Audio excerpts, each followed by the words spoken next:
Olá, gente. Agora vamos ver a parte de TCP/IP, que é super importante para redes. Praticamente todas as redes do mundo, né, privadas, particulares, internet, onde quer que estejam, públicas, etc., funcionam segundo esse protocolo, o TCP/IP. Sou o professor João Quadros e a gente vai então aprender um pouco sobre esse protocolo. Bem, a história desse protocolo começa lá nos anos 60 e ele foi criado como um protocolo de rede para o ambiente de universidades públicas, né, quer dizer, universidades americanas, né, e a rede de defesa. A ideia era o seguinte: nos anos 60 o risco de guerra nuclear era muito grande e a rede, o que seria equivalente ao Ministério de Defesa americano ficou pensando o seguinte: bem, se cair um míssil aqui numa cidade X que está cheio de informação importante, como é que faz para transmitir essa informação para outro lugar para proteger? Então aí, a partir disso aí, eles desenvolveram o que seria o embrião desse protocolo chamado TCP/IP. Ele é um protocolo que tem uma parte de transporte orientada à conexão, que é esse Transmission Control Protocol, TCP, e rede não orientada à conexão, orientada a datagramas, né? Ou Internet Protocol, tá? Que é o IP. O TCP/IP é, ele foi um protocolo concebido para fazer com que várias redes então, nos anos 60, tá, gente? Então, nos anos 60, não tinha TCP/IP. Cada fabricante, né, de rede tinha seu próprio protocolo, sua própria forma. A IBM tinha o seu próprio protocolo, a Burgs tinha seu próprio protocolo, a Xerox tinha seu próprio protocolo. Cada um tinha uma forma de comunicar com os computadores dentro da empresa. E o TCP/IP foi criado para interligar essas diversas tecnologias. E, no final das contas, se tornou padrão. Praticamente todas as empresas, né, de rede ou acabaram, né, adquirindo esse protocolo ou foram extintas porque não havia necessidade de outro protocolo. O TCP/IP é um protocolo aberto, ou seja, não pertence a ninguém. Hoje todos os sistemas operacionais trabalham sobre esse protocolo, o Linux, o Unix o Windows e suas diversas versões, o iOS da Apple, o Android da Google, né? E todos os demais sistemas operacionais de grande porte, MVS, que ainda existem, todos eles funcionam de acordo com esse padrão, que é o TCP/IP. Bem, vocês viram que tem Internet Protocol no TCP/IP. E é justamente esse Internet Protocol que deu o nome ao que a gente chama hoje de internet. Que é isso aqui, ó, um conjunto de redes TCP/IP interconectadas por diversos roteadores, diversos equipamentos que permitem que você aqui no Brasil se comunique com alguém no Azerbaijão, na Tunísia, na Sibéria, no Ártico, na Antártica, no Canadá, na Austrália. Então você pode ter contato com os sites que a gente chama, né, no mundo inteiro através desse protocolo, que a gente chama de TCP/IP e que dá todo sentido para a internet. Bem, o TCP é um protocolo de transporte. O que ele faz? Ele ajuda uma informação a ser transportada. E quem é que diz a origem e o destino dessa informação? É o IP, tá certo? É o IP que faz isso.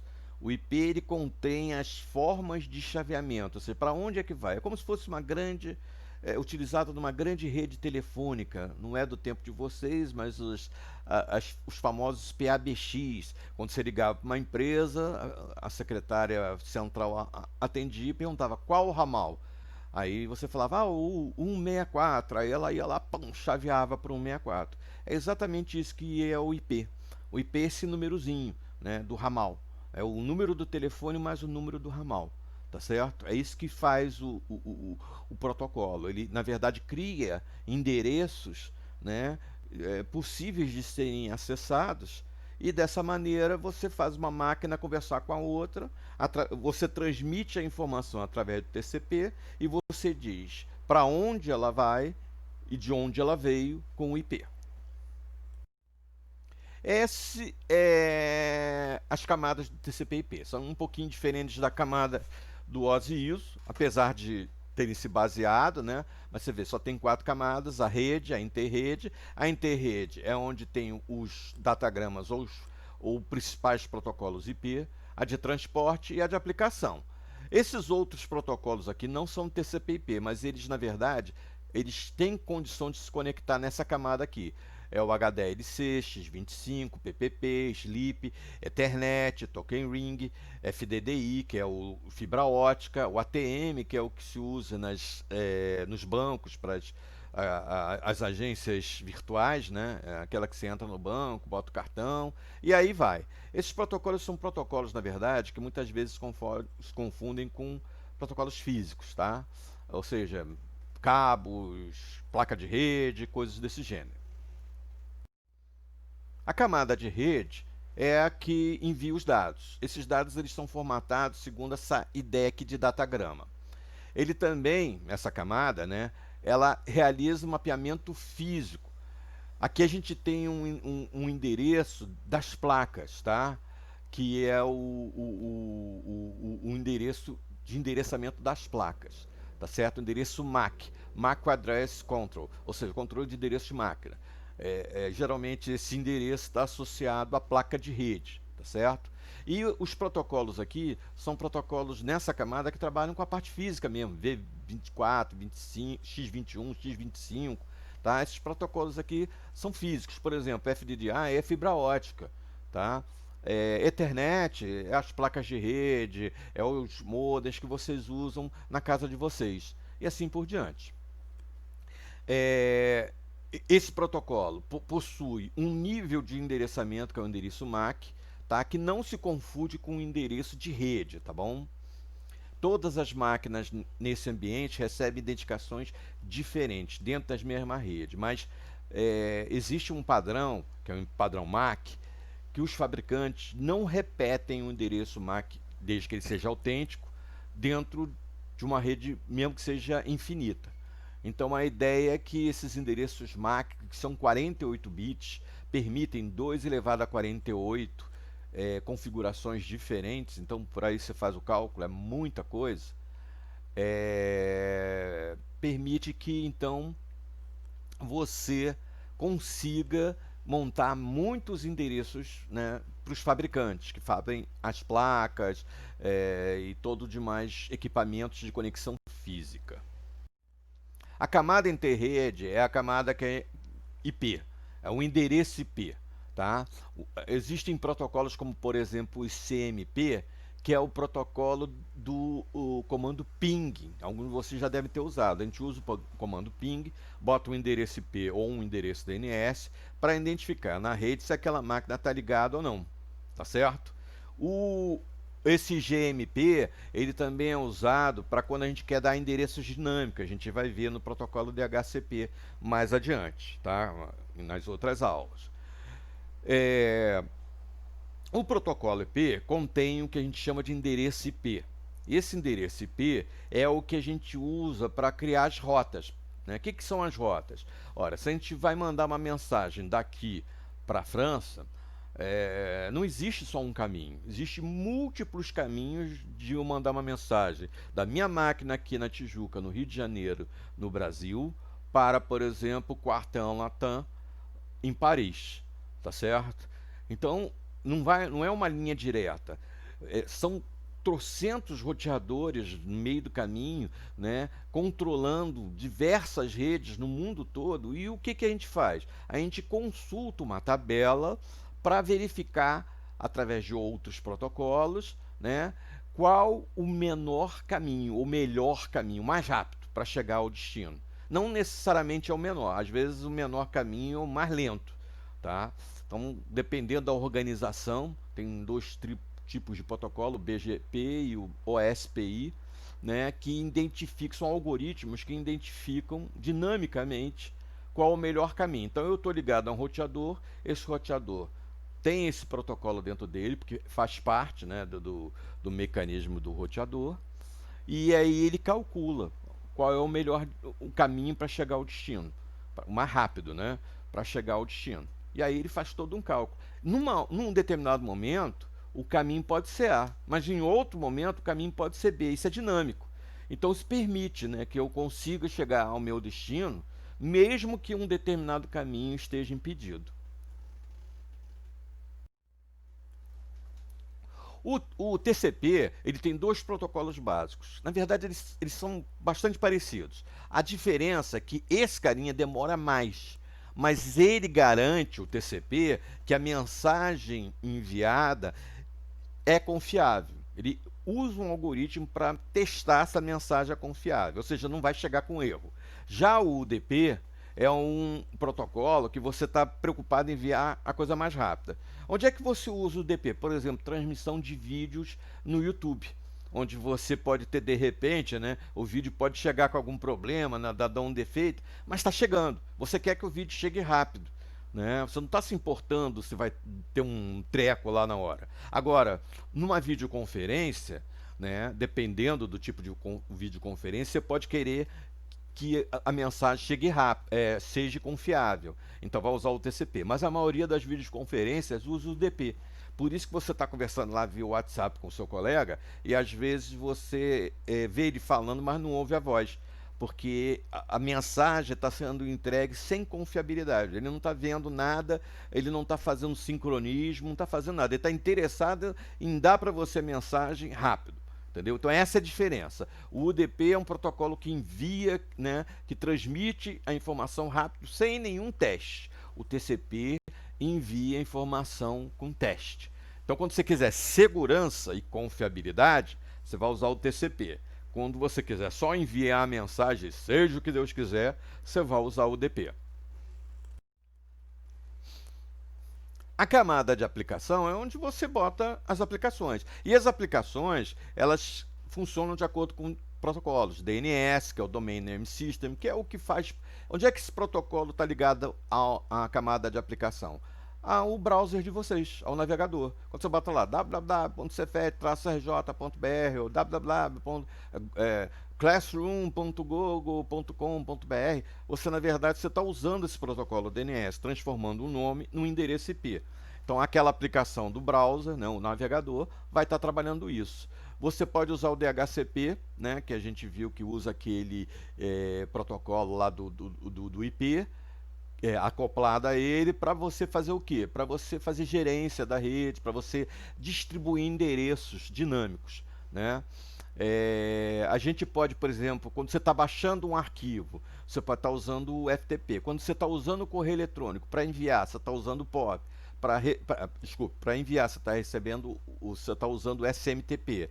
Para receber, você está usando o POP ou o IMAP, né? Tem diferença entre os dois. Você está num chat, está usando o ICQ. Você está ouvindo música, pode estar usando o Real Áudio. Você está baixando uma figura, pode estar, ou um arquivo qualquer, você pode estar usando o Gopher. Ou seja, todos esses protocolos, na verdade, estão ligados a alguma aplicação.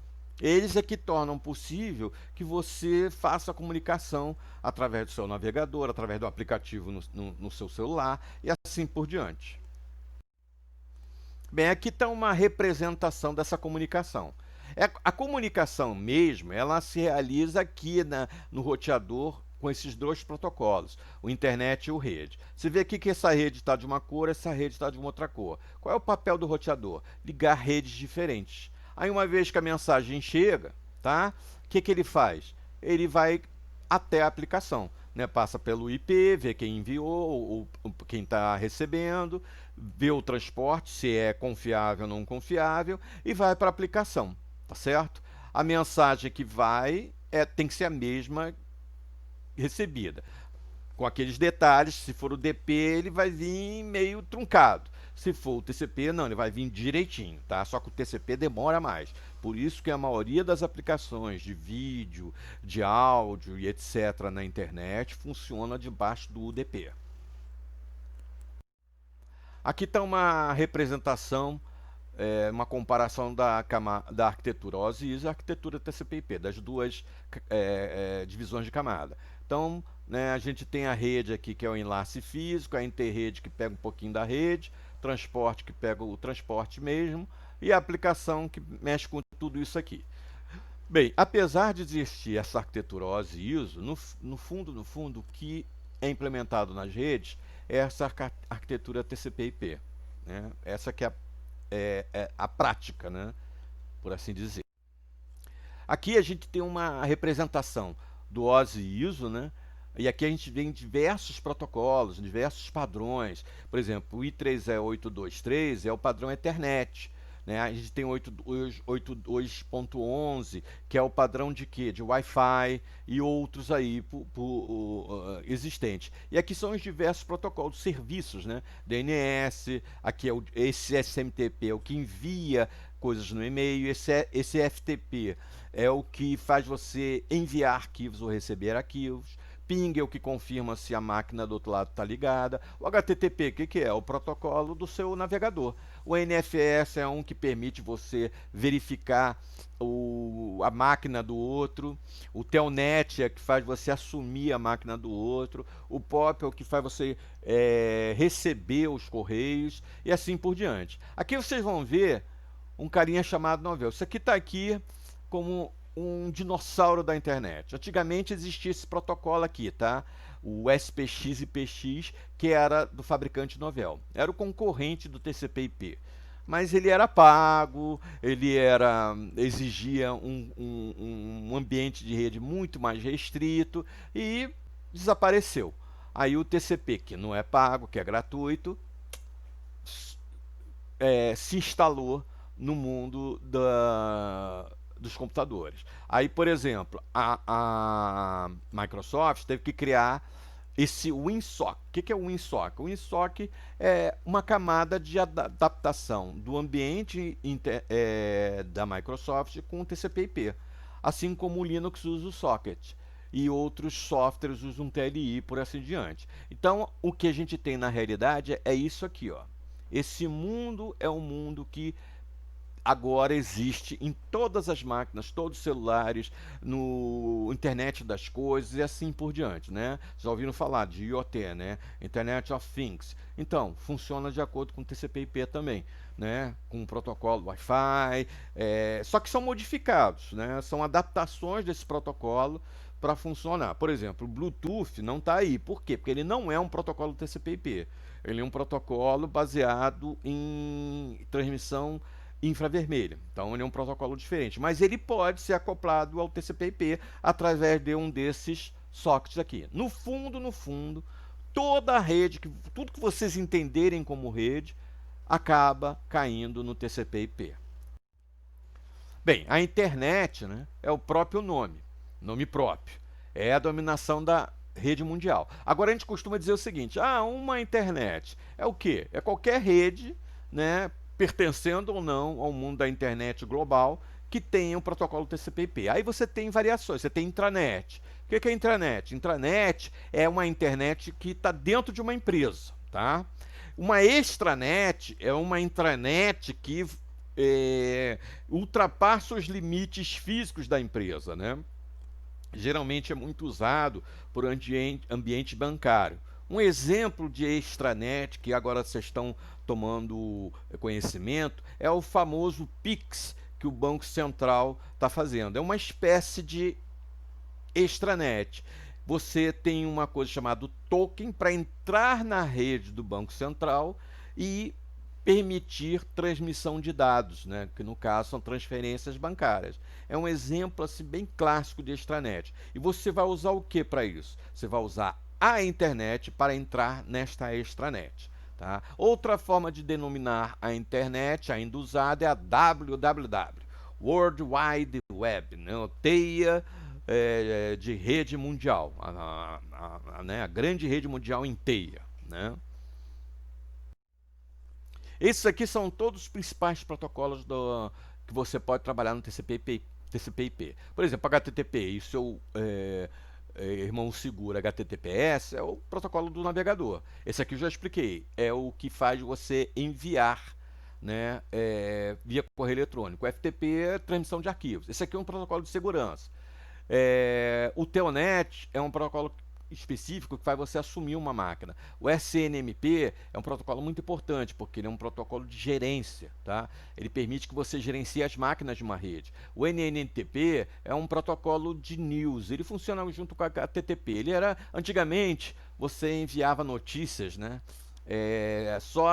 Textos grandes através do NNTP. Hoje em dia, né, você pode usar ele acoplado ao HTTP e transmitir o que quiser. O POP e o IMAP são protocolos para você receber rede. O Torrent, famoso Torrent, né, que vocês usam para baixar algumas coisas, é um protocolo TCP/IP também. Tá, uma aplicação TCP/IP. O DNS já expliquei, e o Ping é uma aplicação que permite você identificar as máquinas. Os de transporte é o TCP e o UDP, esses aqui são protocolos de apoio. O IP tem duas versões, o IPv4, que é a que mais a gente vai se concentrar, porque aqui ainda existe, o IPv6. E esses protocolos aqui são os que convertem de IP para endereço MAP, tá? O ARP e o RARP. O CMP é aquele protocolo que eu falei para vocês que funciona junto com o ping. O IPsec funciona com esse carinha aqui, é o IP seguro.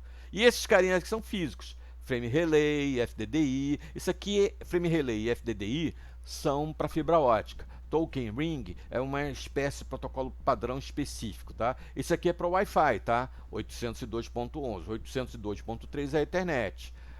A gente tem aqui o RS-232, o modem. Isso aqui já é a parte física, o Bluetooth, né? É uma parte física. Apesar do padrão Bluetooth não ser originalmente HTTP, ele pode ser acoplado dentro do protocolo TCP/IP, assim como também o padrão físico USB, e assim por diante.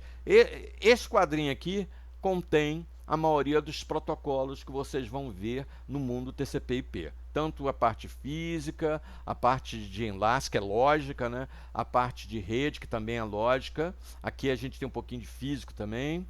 E isso aqui que é aplicação, ok? São as aplicações, os softwares, né? Aqui um exemplo de aplicações, né? Então, olha só, eu quero que vocês prestem atenção que as redes, na verdade, são ligadas através de roteadores. Então, independente do que está rodando na sua rede, tudo vai acabar no roteador, tá? Uma máquina vai gerenciar tudo, né? Que tem o protocolo SNMP. Uma vai ser servidor de arquivos, né?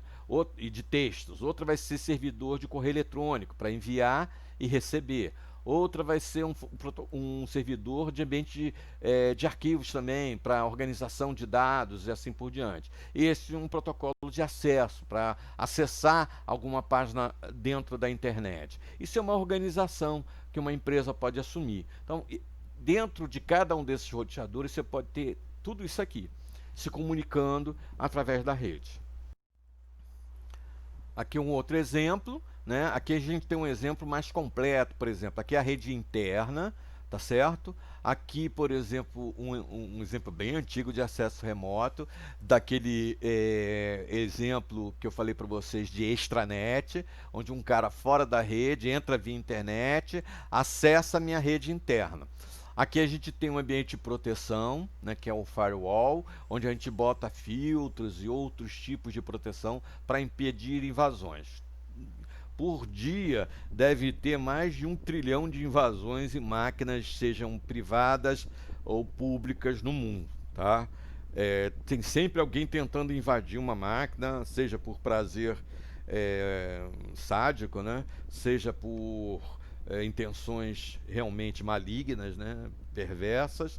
Então as redes precisam toda hora estar renovando seu ambiente de segurança. Então, o que é mais importante na rede é isso aqui, ó, esse ambiente aqui de segurança, tá certo?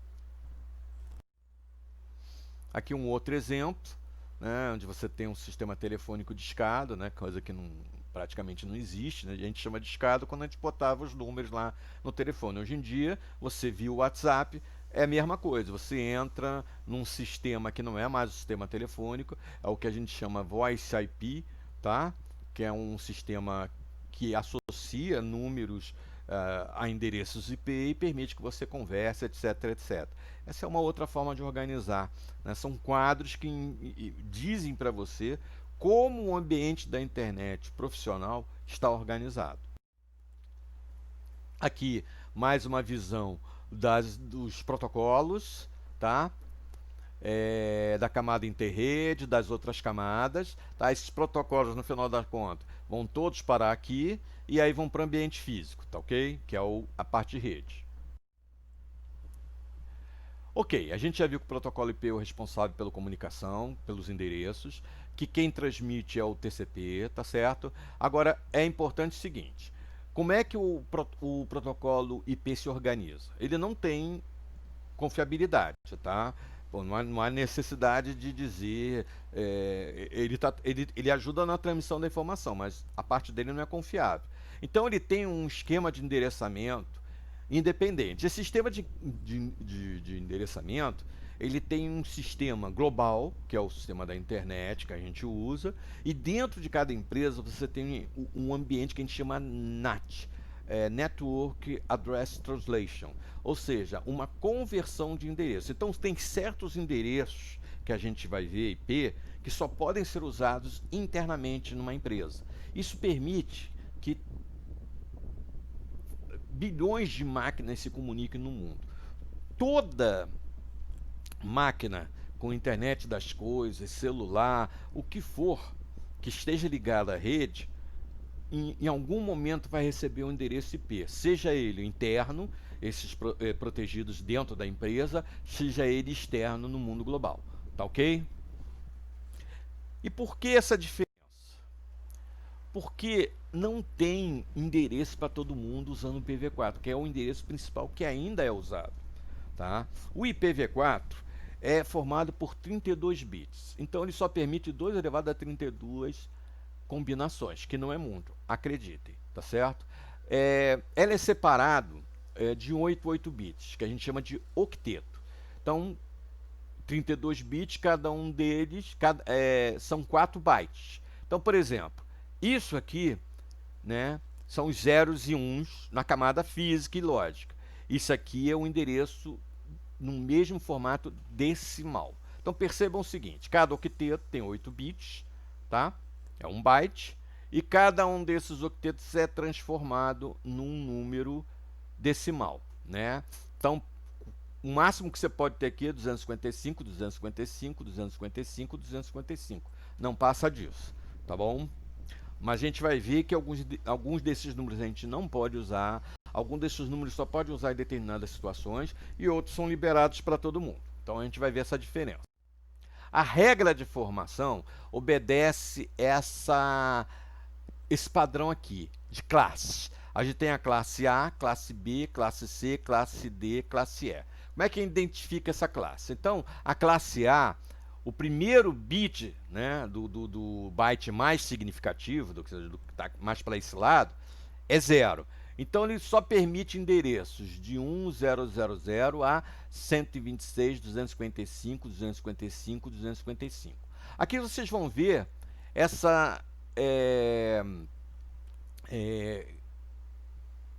esse númerozinho aqui escrito NET e esse host ID. Isso aqui é a rede, isso aqui é a máquina da rede. Então toda a rede também tem um endereço, tá ok?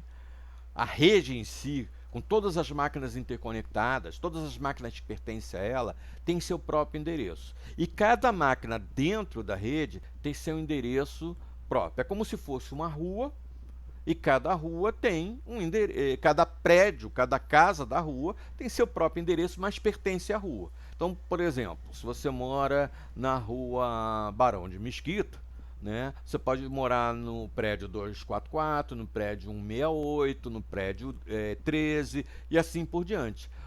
A rua, né, o nome dela, Barão de Mesquita, é a rede. E os endereços Barão de Mesquita 13, Barão de Mesquita 244, Barão de Mesquita 168 perfazem o endereço da máquina na rede. É assim que funciona. Então o endereço da classe A, ele tem essa estrutura, começa com 1 e vai até esse endereço aqui. O da classe B, o primeiro bit é 1, o segundo bit é 0, do byte mais significativo.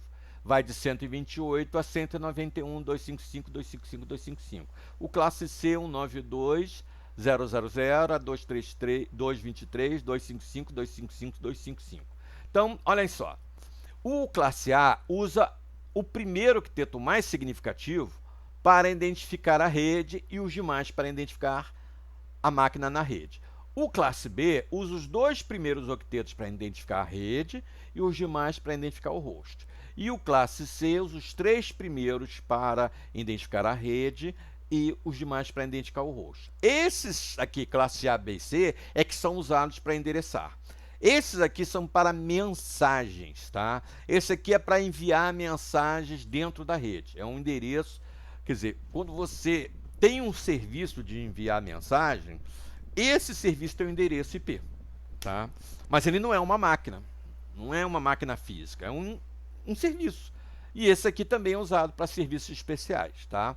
Então a classe D e a classe E não são usados para identificar máquinas, mas serviços. Para usar para identificar máquinas são esses endereços aqui, da classe A, da classe B e da classe C, dividido em 4 octetos, cada um deles com 8 bits, perfazendo 32 bits, tá ok?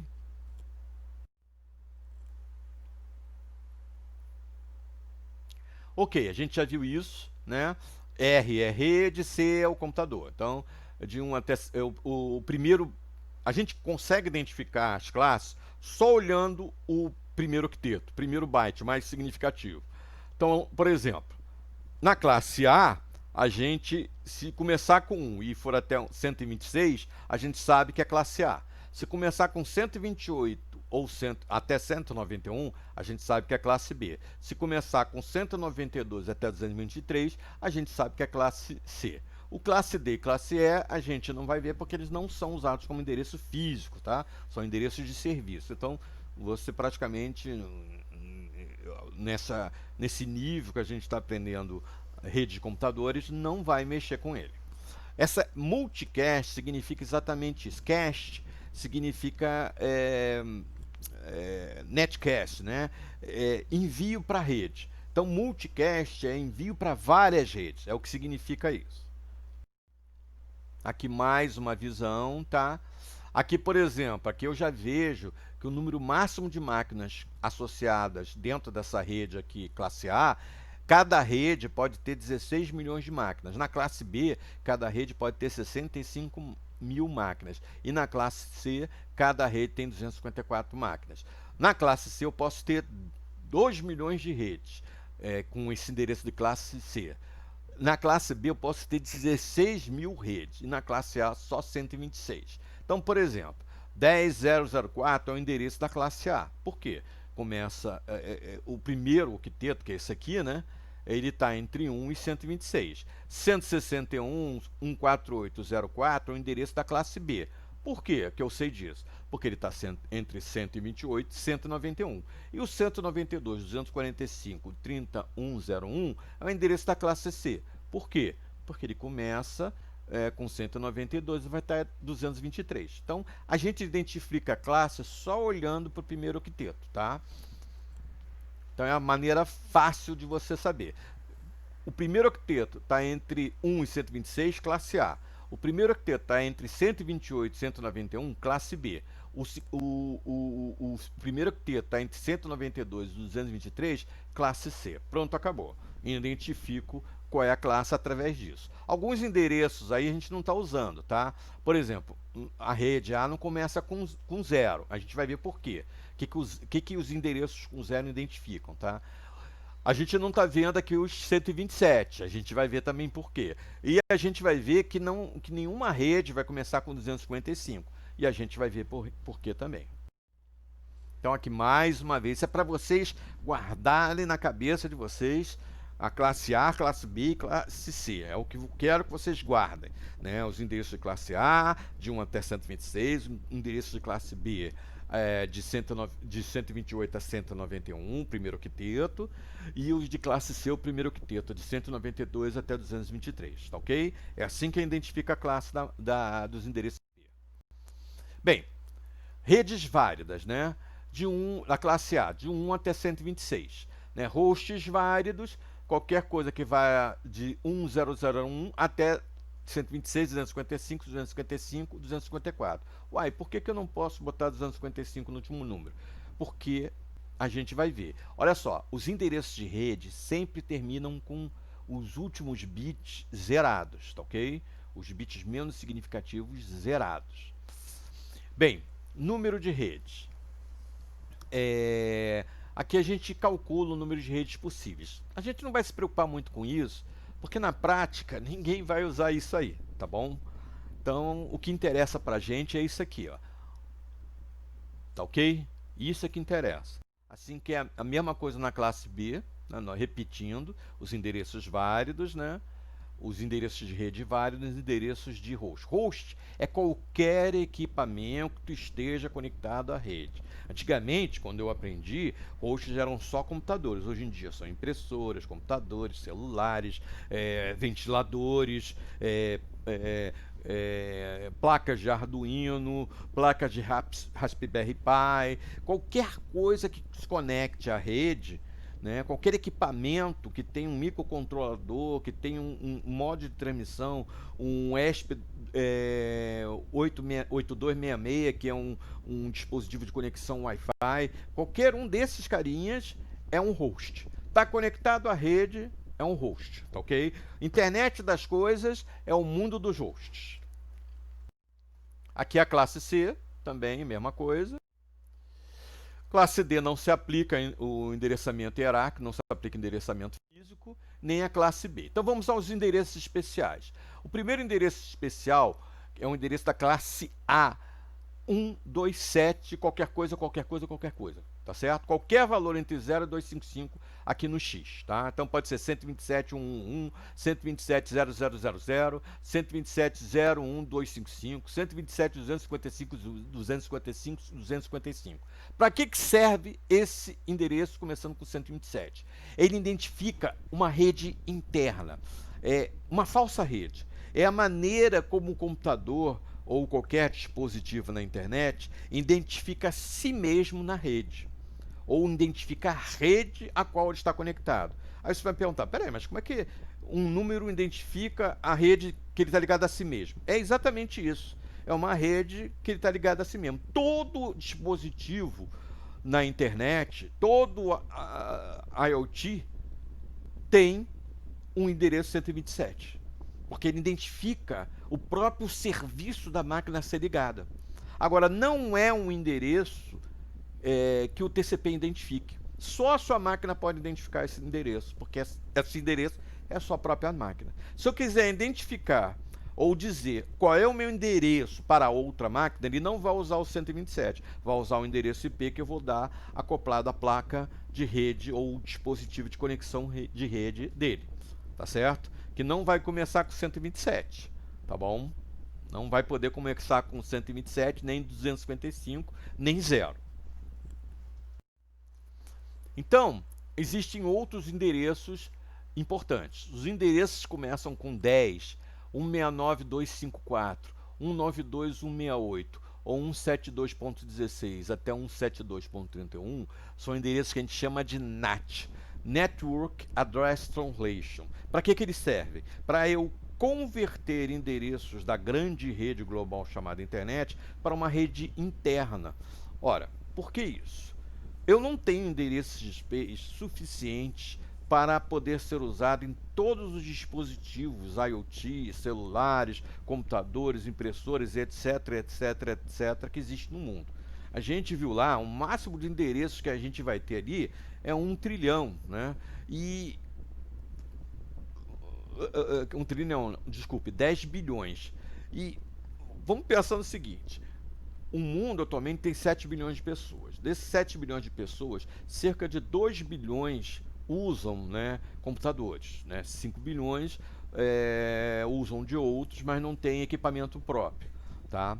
Desses dois, vamos botar 3 bilhões para melhorar, cada um deles pode ter, imagina só, de 4 a 5 dispositivos ligados à internet. Um Smart TV, uma placa Arduino para que você está brincando e mexendo com rede. Tudo isso está ligado à internet. Tudo isso são dispositivos de rede.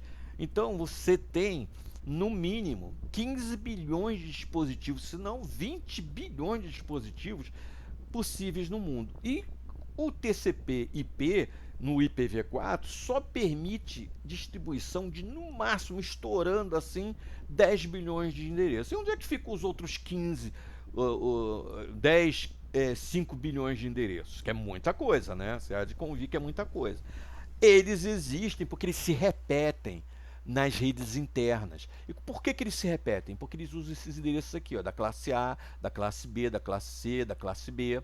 Então, por exemplo, todo endereço começando com 10, ele, na verdade, você vai ver trilhões de máquinas com esse endereço 10.0.0.1, 10.0.0.2, porque esses endereços não são visíveis para a internet global. Eles são visíveis para uma rede dentro da empresa.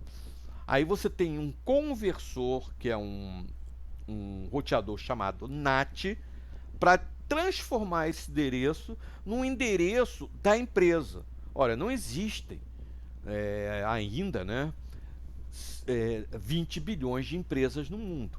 Né? Se existe 1 bilhão é muito. Empresas, empreendimentos. Então, tem ainda endereços, se eu contabilizar os que se conectam à internet, ainda existe endereços IPv4 possíveis, desde que, por exemplo, eu, aqui na minha máquina, eu não estou usando o endereço da internet, eu estou usando o endereço da Claro, que é a empresa ao qual eu estou conectado. Quando eu estou usando meu celular e estou na rua, eu estou usando o endereço da Vivo, da Telefônica. Né? Ou você está usando da TIM, ou você está usando da Oi, ou de qualquer outra empresa que faça a conexão. Então, você vai me perguntar, então todo mundo que está conectado a Oi ou a TIM está usando o mesmo endereço? Sim. Ele só está usando um truque a mais chamado porta.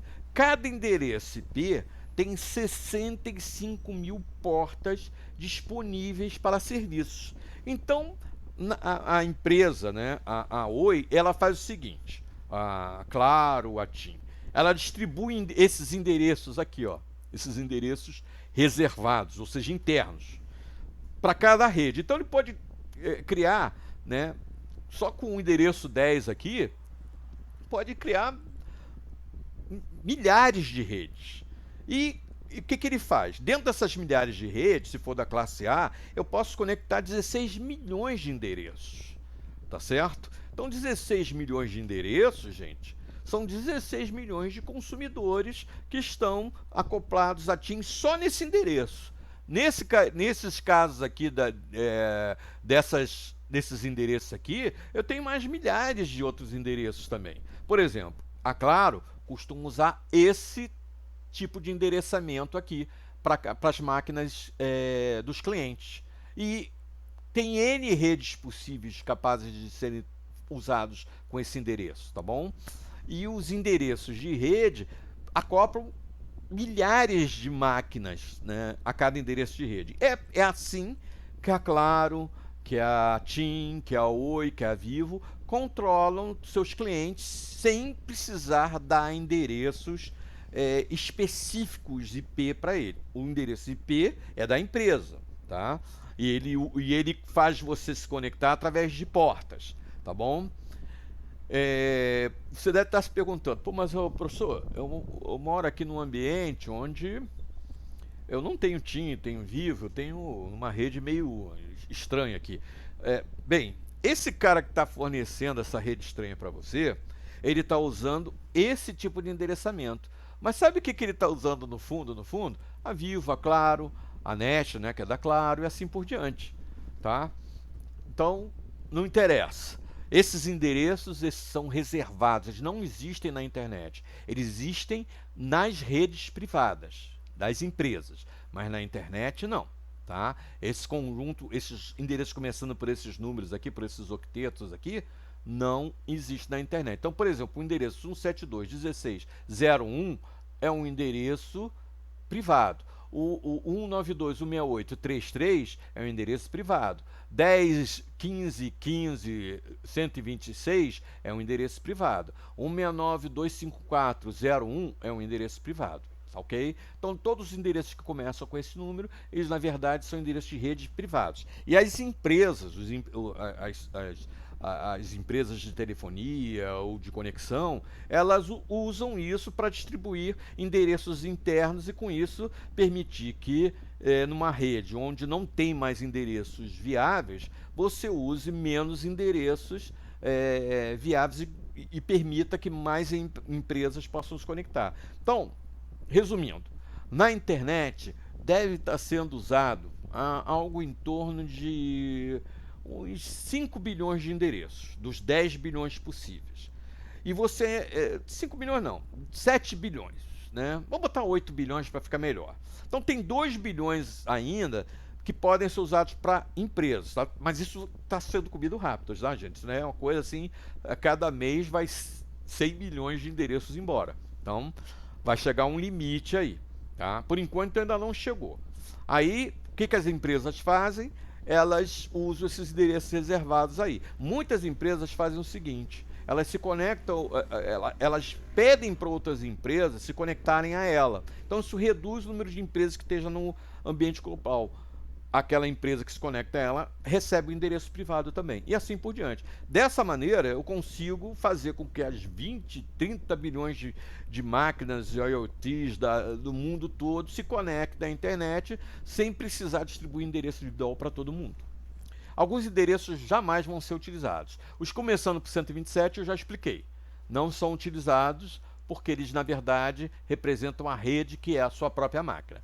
Os começando por 0 também não são utilizados. Eles são utilizados para identificar erros. Toda vez que tem um erro, o TCP/IP ele transforma esse erro num endereço IP começando com 0. E os começando por 255 também não são utilizados. Tá? A gente vai ver que esse número 255 é um número que é usado para transmissão de rede global, como se todo mundo fosse enviar uma mensagem para todo mundo, tá bom? Então eles não são endereços utilizados. Todos que começam com 0, 127, 255. E todos esses aqui, 10, 169, 192, 168, 172, 16. Por exemplo, 192, 167 é um endereço da internet. Tá? Não é um endereço privado. 192, 164 é um endereço da internet. O único endereço da classe B reservado é 192, 168. O XX, tá ok? Só esse. Esse número você nunca vai encontrar na internet, mas você vai encontrar na casa de vocês. Você vai chegar lá, identificar que além da rede 127, a sua máquina tem um endereço IP ou 192.168xx, ou 172.16xx, 172.31xx, 169.254xx e aqui 10xxx. O endereço da sua casa vai estar começando por algum desses endereços que estão aqui identificados, tá? Porque a sua casa está dentro de uma rede privada. E quem é que controla essa rede privada? Uma empresa de telefonia, tá bom? Esse endereço é para erro, esse endereço identifica a sua própria máquina, é uma rede que funciona dentro da sua máquina, todas as máquinas têm esse endereço, tá? Todas. Isso é padrão. E esse endereço é para... no dia que esse endereço for usado, o mundo acabou, tá bom? É mais ou menos isso. Bem, isso é o datagrama. É isso que é enviado. São esses carinhas aqui que são enviados, seja qualquer tipo de mensagem, vídeo, som, áudio, o que for. Por exemplo, vocês estão ouvindo a minha voz, vocês estão vendo o vídeo. Tá tudo nesse datagramazinho aqui, tá bom? Eu não preciso se preocupar, porque em arquitetura de redes do técnico, eu nunca cobro que alguém decore esse negócio. Mas é importante vocês terem conhecimento. Então, olha só, são 192 bits, cada datagrama tem 192 bits, tá? Sendo que do 160 até o 192 contém um dado. Cada um desses datagramas tem um endereço de origem ou endereço de destino. Ele tem um tempo de vida, quer dizer, não dura para sempre, claro, senão a rede seria inviável. Né, não iria funcionar nunca. Ele tem o cabeçalho para dizer para você a identificação, qualquer tipo de controle de segurança, que é o flag, checksum, offset, o protocolo que você está usando, por exemplo, o DP, TCP, protocolo da camada de transporte, e todos os demais dados que identificam a sua informação, de onde vem, que tipo de informação é e assim por diante. Então esse é o datagrama, tá ok? 192 bits. Quantos datagramas são possíveis de ser enviados por cada informação? O número que for necessário. Então, por exemplo, esse vídeo aqui que vocês estão vendo via YouTube, né? Ele deve ter uns 500 mil datagramas, tá? Todos de 192 bits. E fazem chegar a minha voz, a imagem para vocês. Nesse formato aí. Ele está dizendo o endereço de origem e o endereço de destino. Qual é o endereço de origem que ele vai botar aqui? O meu de casa? Não, na minha empresa. Dá claro. E o endereço de destino? O seu de casa? Não, o da sua empresa, da Vivo, por exemplo. E como é que ele vai saber, chegando lá, que você é você? Ele vai identificar através de uma porta. Ele vai ver que você, né, tá ligado a Vivo, né, e você tá ligado a uma porta. Você tá usando o aplicativo, então ele identificou você. Então ele vai pegar aquela mensagem que está lá no YouTube, que fui eu que enviei, e vai baixar para você, especificamente para você, ou para qualquer um que esteja vendo esse vídeo. É assim que funciona, tá ok? Então algumas indicações aqui.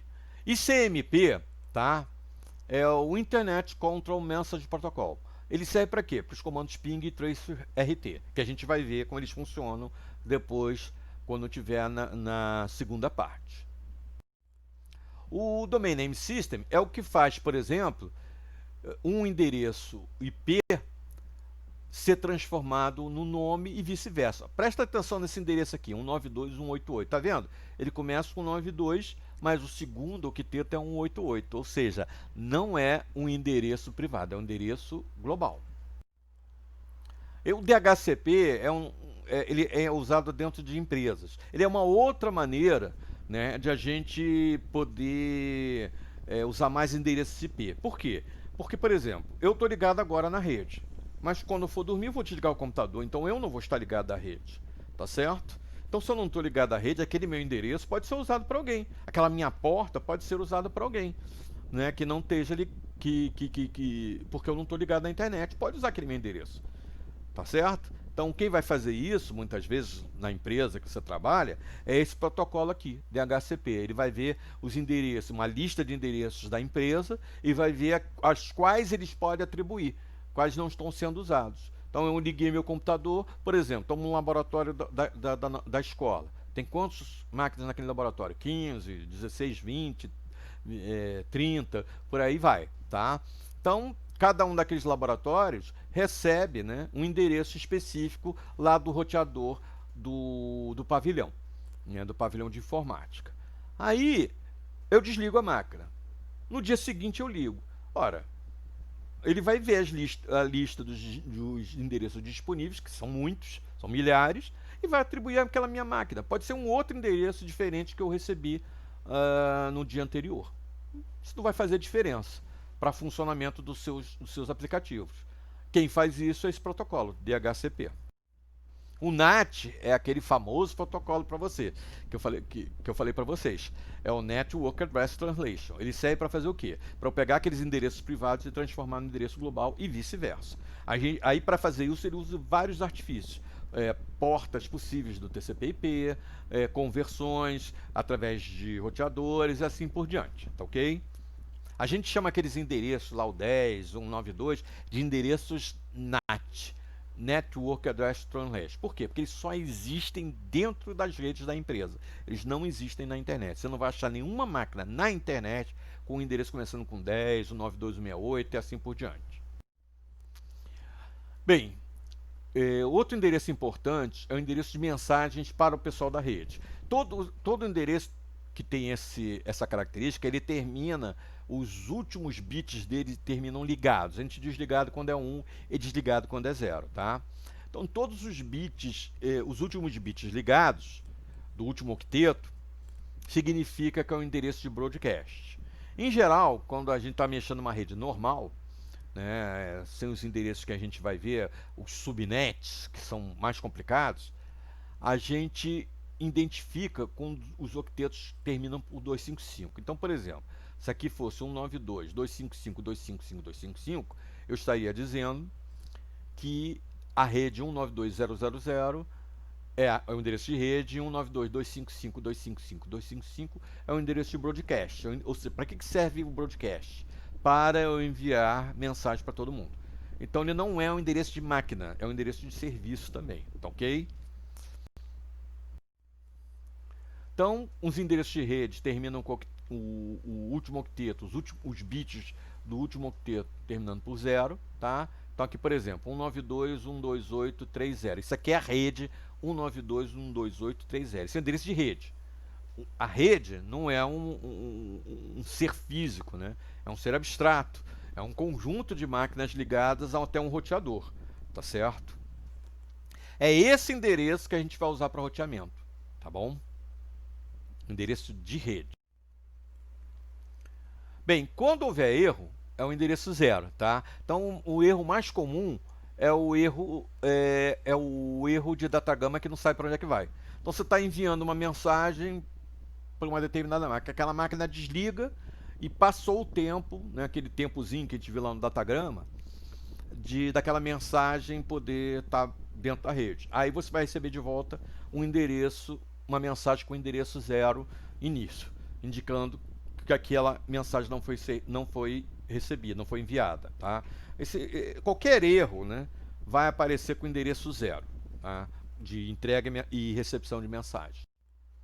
Aqui um exemplo de rede, tá? Aqui a gente tem a rede 192.130. Olha só, a rede é 192.130, mas a gente tem essas máquinas aqui, ó, 192.131, 192.132. Tá? Essas máquinas aqui pertencem a esta rede aqui.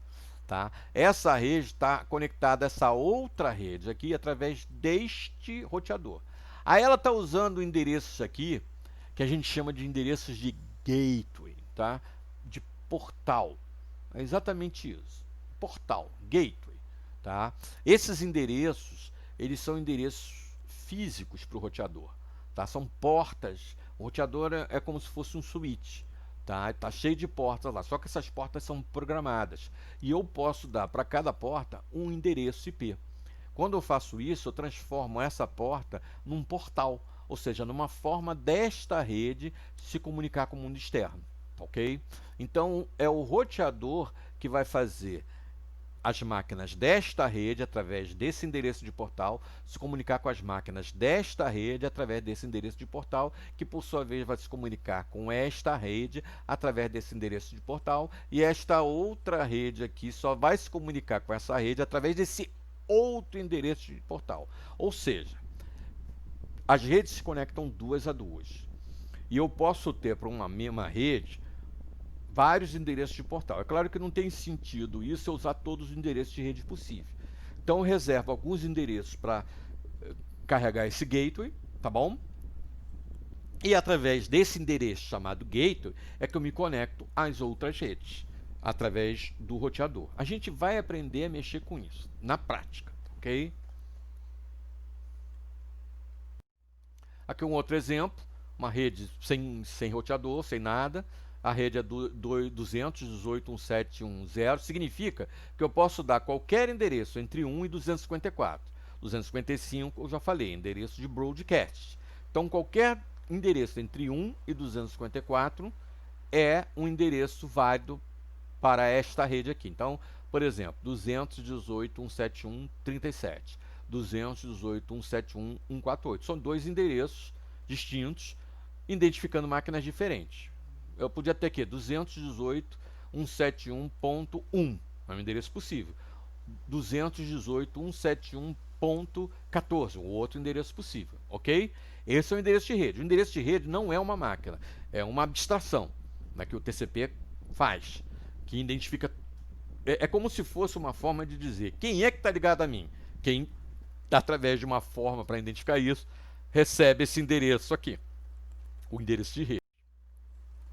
Aqui já é a rede com roteador, tá? Então eu tenho o endereço da máquina e aqui é o endereço do portal, o endereço de gateway. Aqui uma outra rede com outro endereço de portal.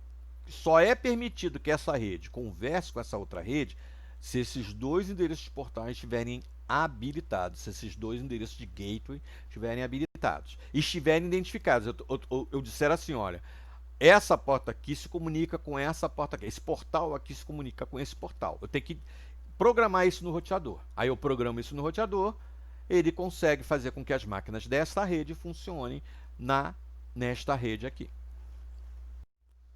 Ok, com isso a gente termina a primeira parte. Eu sei que devem ter muitas dúvidas, mas a gente vai tirando nas outras aulas que a gente for mostrando aí. Muito obrigado e a gente vai prosseguir.